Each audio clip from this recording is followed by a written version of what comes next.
Picture this: a slave in chains, writing philosophy that would outlive empires. A Roman emperor, the most powerful man on earth, kneeling before his own thoughts each morning, reminding himself that he is merely dust. 2,000 years later, their words are being read by CEOs, athletes, prisoners, and broken souls, searching for something solid in a world that keeps shifting beneath their feet. Why? Why has an ancient philosophy, born in the markets of Athens and the battlefields of Rome, suddenly exploded into the modern consciousness? Why are millions turning to Stoicism? The answer isn't what you think. This isn't about a trend. This is about survival. Epictetus understood something most people spend their entire lives refusing to accept. You control almost nothing. Your reputation, your wealth, your health, even the people you love, all of it can be stripped away in an instant. The only territory you truly govern is the 3-pound universe between your ears. And yet, we spend our days obsessing over everything outside that kingdom. We doom scroll through curated lives, measuring our worth against metrics designed to make us feel inadequate.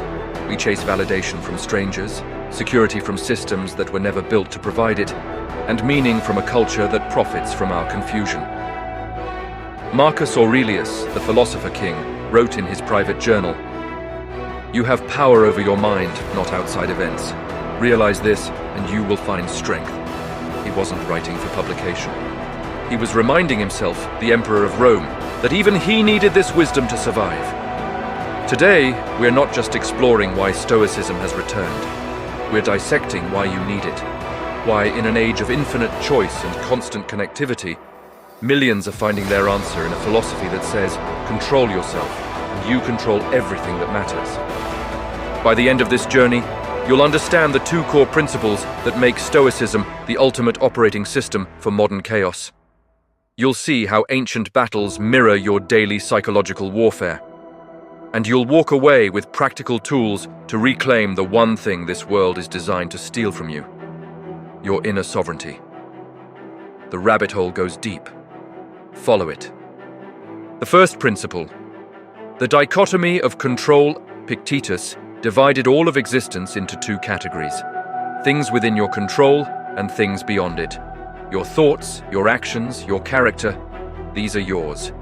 Everything else, your reputation, others' opinions, outcomes, even your body's ultimate fate, belongs to the realm of the uncontrollable.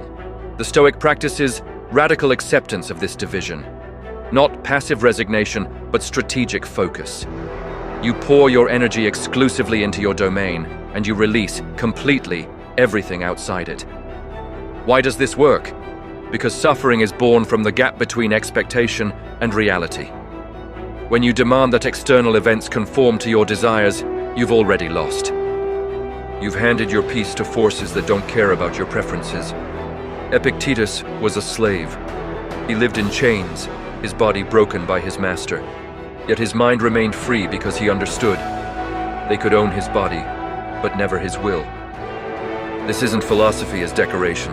This is philosophy as weapon, shield, and fortress.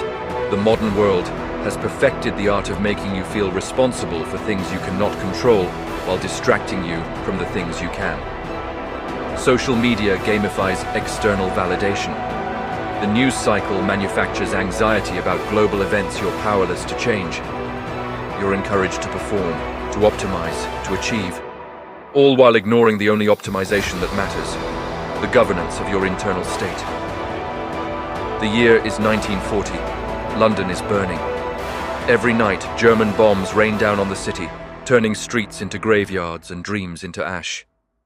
Winston Churchill stands in the rubble, cigar in hand, watching his nation crumble. He cannot control Hitler's war machine. He cannot control whether America will join the fight. He cannot control if the next bomb will end his life. But he can control his response. He can control his resolve. He can control the words that will either inspire a nation to fight or surrender to despair. In his speeches, Churchill never promised victory. He promised blood, toil, tears, and sweat. He focused only on what his people could control: their courage, their unity, their refusal to yield. "We shall never surrender," he declared, not because he knew they'd win, but because surrender was the one choice they could refuse to make. The Stoics would recognize this immediately. Churchill applied the dichotomy of control on a national scale. Britain couldn't control the Luftwaffe, but they could control their spirit. And in the end, that was enough. You're scrolling through LinkedIn. Everyone seems to be crushing it. Promotions, launches, achievements. You feel the familiar sting of inadequacy. Here's the trap. You're comparing your entire reality to their curated highlight reel. What can you control? Not their success. Not the algorithm that determines who sees what. Not even whether your next project succeeds in the market. You control your effort, your consistency, your skill development, your response to failure. That's it. That's your kingdom. The Stoic doesn't scroll and despair. The Stoic scrolls and thinks, they control their path, I control mine. Back to work. First, every morning, write down 3 things outside your control that you're worried about. Then, next to each, write what is within your control in that situation. Train your mind to automatically redirect energy from the external to the internal. Second, when you catch yourself saying, I have to about something you don't actually have to do, please replace it with I choose to or I choose not to. Language reveals where you've surrendered your agency. Reclaim it. So far, you've learned the foundation, the dichotomy of control. This is defensive Stoicism, the art of protecting your inner fortress from external chaos. You've seen how Epictetus used it to remain free in slavery, and how Churchill wielded it to save a nation. But here's what most people miss about Stoicism. It's not just about acceptance, it's not just about letting go. That's half the picture, and a dangerous half if practiced alone. If you found value in this exploration, if you feel that pull toward deeper understanding, then I have a simple request. Subscribe to this channel. Share this video with someone fighting their own internal battles.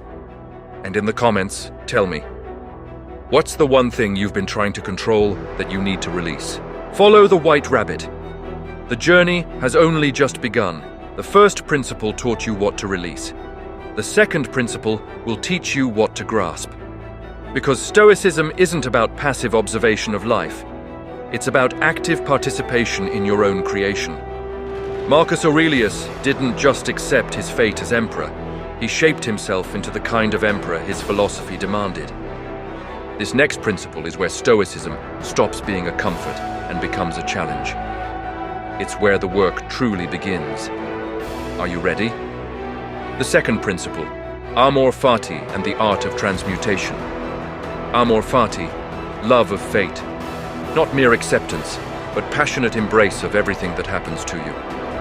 This is Marcus Aurelius at his most radical. A blazing fire makes flame and brightness out of everything that is thrown into it. The Stoic doesn't just endure obstacles. The Stoic transforms them into fuel. Every setback becomes raw material for growth. Every injustice becomes an opportunity to practice virtue. Every loss becomes a teacher. This is alchemy of the soul. Why is this the most powerful practice in Stoicism? Because it eliminates the victim mindset at its root. The moment you say, I love my fate, you've declared war on helplessness. You've announced that no circumstance can diminish you, only reveal what you're made of. Marcus Aurelius wrote this while dealing with plague, war, betrayal, and the corruption of Rome itself. His own son, Commodus, would become one of history's most depraved emperors. Yet Marcus wrote, the impediment to action advances action. What stands in the way becomes the way. This isn't toxic positivity. This isn't everything happens for a reason. This is the conscious decision to extract value from every experience, pleasant or painful.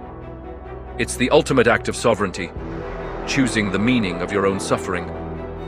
Admiral James Stockdale, shot down over Vietnam in 1965, would spend 7 years as a prisoner of war. Tortured repeatedly, held in solitary confinement, denied any certainty about if he'd survive or when the war would end. Before his capture, Stockdale had studied Epictetus. In that prison camp, beaten and broken physically, he applied Amor Fati in its purest form. He didn't waste energy hoping for quick rescue. He didn't torture himself with, why me? He asked instead, how can I use this? Stockdale created a tap code to communicate with other prisoners through walls. He organized resistance. When his captors tried to use him for propaganda, He beat his own face with a stool and cut his scalp with a razor so he couldn't be filmed. He took his worst circumstance and transformed it into his greatest test of character. Years later, asked how he survived, Stockdale described the more Stockdale paradox. You must never confuse faith that you will prevail in the end, which you can never afford to lose, with the discipline to confront the most brutal facts of your current reality, whatever they might be. This is Amor, Fati operational. This is Stoicism in hell. You just got laid off. Your relationship ended. Your business failed. You're drowning in the gap between who you thought you'd be by now and who you actually are. The non-Stoic spirals, blames, numbs, gives up. The Stoic asks, what is this teaching me? What weakness in my character is being exposed that I can now strengthen? What door just closed so another could open? This isn't delusional, it's pragmatic. You cannot change what happened. You can only change what you do next. Amor Fati doesn't deny pain. It refuses to let pain be wasted. Van Gogh sold one painting in his lifetime. One. He lived in poverty, madness, and obscurity. Yet he wrote to his brother, I am always doing what I cannot do yet in order to learn how to do it. He loved his fate enough to keep painting through the darkness. Today, his works sell for over $100 million. The obstacle became the way. First, when something goes wrong today, and something will, say out loud, this is exactly what I needed. Then force yourself to list 3 ways this setback could actually serve you. Train your brain to hunt for advantage in disadvantage. Second, keep a transmutation journal. Each week, write down your worst moment and what it taught you. Over time, you'll build a personal database proving that you've survived 100% of your worst days, that you've grown from each wound. So why are millions turning to Stoicism? Because we've tried everything else.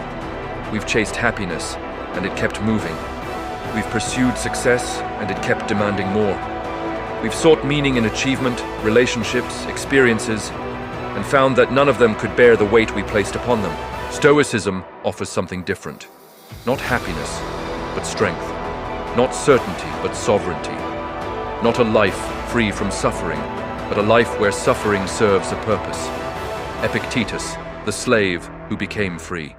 Marcus Aurelius, the emperor who remained humble. Their wisdom survived because it works, not as theory, but as lived practice. You cannot control the world, but you can control your response to it. You cannot choose your obstacles, but you can choose what they make of you. This is the ancient answer to a modern crisis. This is why, when everything outside feels chaotic, millions are turning inward. Not to escape reality, but to master the only reality that truly matters, the kingdom of the self. If this resonates, if you feel the call to go deeper, then do this. Subscribe. Join this community of seekers. Share this knowledge with someone who needs it. And most importantly, practice. Read Epictetus, read Marcus. But more than that, test these principles against your own life. Philosophy isn't meant to be admired, it's meant to be lived. The White Rabbit has shown you the path. Whether you walk it is up to you. And that, my friend, is the only thing that ever was.